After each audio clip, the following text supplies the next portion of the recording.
Hello दोस्तों, मैं लेके आ गया हूँ आपके लिए MPDLL प्रश्न पत्र 6 proficiency of English unit number 3 के इम्पोर्टेंट क्वेश्चंस, जिसमें से हमारे एक लॉन्ग क्वेश्चन में 4 मार्क्स के क्वेश्चन में सबसे इम्पोर्टेंट जो क्वेश्चन आएगा वो है प्रोसेस ऑफ रीडिंग। यह आने के बहुत चांसेस, आप इसे इम्पोर्टेंट मार्क कर लीजिए, इसका स्क्रीनशॉट ले लीजिए। बाकी मैं आपको इसको समझा ही देता हूँ। प्रोसेस ऑफ रीडिंग क्या होता है? सबसे पहले हम किसी भी आइडिया को लिखते हैं। ओके, सबसे पहले हमने किसी भी आइडिया को लिखा, फिर हमने उसे वर्ड्स में कन्वर्ट किया। अपने वर्ड्स में हम उस आइडिया को कन्वर्ट करते, फिर उसके अंदर सिंबल को रिकॉग्नाइज करते हैं हम। उसके बाद हम उसकी प्रिसेप्शन करते हैं। हम उसका प्रिसेप्शन से हम उसका मीनिंग को ट्रांसलेट करेंगे, और ट्रांसलेट करेंगे मीनिंग को तो हमारी गुड नॉलेज ऑफ वोकेबलरी का होना ज़रूरी है। वापस ने हमने सिंबल रिकॉग्नाइज किया, प्रिसेप्शन, देन हमने किया compression. Compression in the sense understanding meaning, putting in the context, reconstructing the whole idea presented by the writer। Compression में हम वो सारी चीज़ें मीनिंग के साथ लिखते हैं कि हमें किस कंटेक्स्ट में जाना है, हम किस तरह की बात करना चाह रहे हो, हमारा आइडिया क्या है। तो हमारा जो भी थॉट प्रोसेस होता है वो कंप्रेशन में हम लिखते हैं।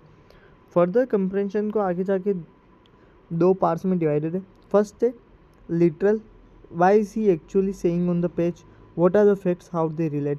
कोई भी इंसान अगर किसी चीज़ को रीड कर रहा है तो उसको ये जानना ज़रूरी है कि वो एक्चुअली ये पेज कहना क्या चाह रहा है। जैसे अभी हम पढ़ रहे प्रोसेस ऑफ रीडिंग का पेज, तो एक्चुअली ये पेज कहना क्या चाह रहा है, इसके अंदर फैक्ट्स कितना है और हम इस बात को कितना रिलेट कर पा रहे हैं।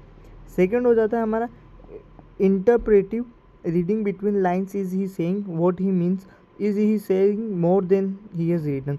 बहुत बार आपने देखा होगा कि वर्ड तो 4 2 3 कम लिखा होता है, बट उसका मीनिंग बहुत ज़्यादा होता है। उस चीज़ को हम बहुत ज़्यादा एक्सपांड करके समझ सकते हैं, तो वही चीज़ इसमें लिखी हुई है। कंप्रेशन के बाद हम जाते हैं यहाँ पे एसोसिएशन में।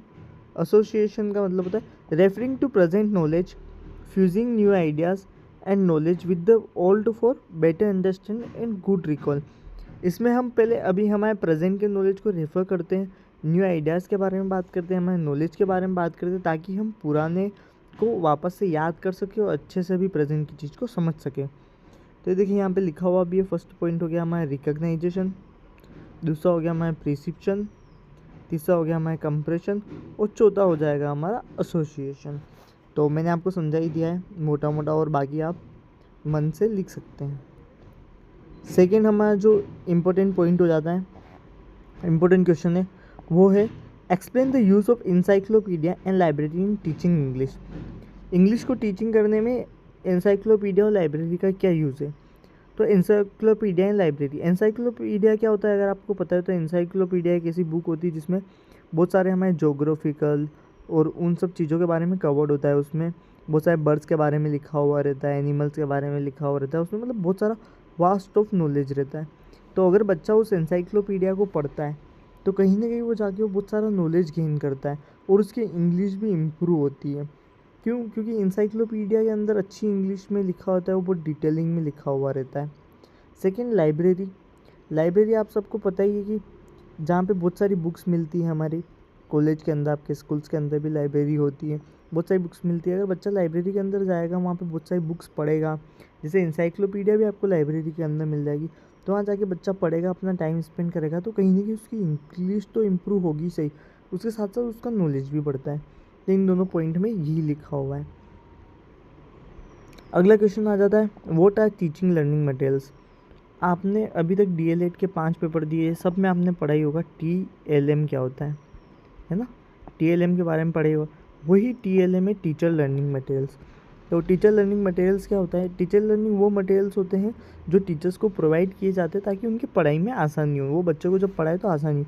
तो उसके लिए टीचर लर्निंग मटेरियल में मेन फर्स्ट होता है डिक्शनरी का यूज़ करना। एक टीचर रहता है, उसको हमेशा डिक्शनरी का यूज़ करना चाहिए, ताकि कोई भी इम्पोर्टेंट डिफ़िकल्ट वर्ड हो वो उसमें से देख सके, बच्चों को बता सके और अच्छे से। और जब टीचर अपनी वोकेबलरी को क्लियर रखेगा तभी वो अच्छे से बच्चों को भी गाइड कर पाएगा। सेकेंड है बुक के रेफरेंस से। अगर टीचर पढ़ाता है तो बुक, आपको पता ही है, बुक उसके पास होती है, वो उसका रेफरेंस लेता ही है। बुक के अंदर बहुत सारा नॉलेज होता है, तो टीचर बस वहीं से बुक को पढ़ के उस नॉलेज को आपके साथ शेयर करता है। तो मेन टीचर लर्निंग मटेरियल्स क्या हो जाता है? एक तो फर्स्ट यूज़ ऑफ डिक्शनरी और सेकंड हो जाता है रेफरेंस बुक। बाकी आप आपके मन से और भी लिख सकते हैं इसके अंदर।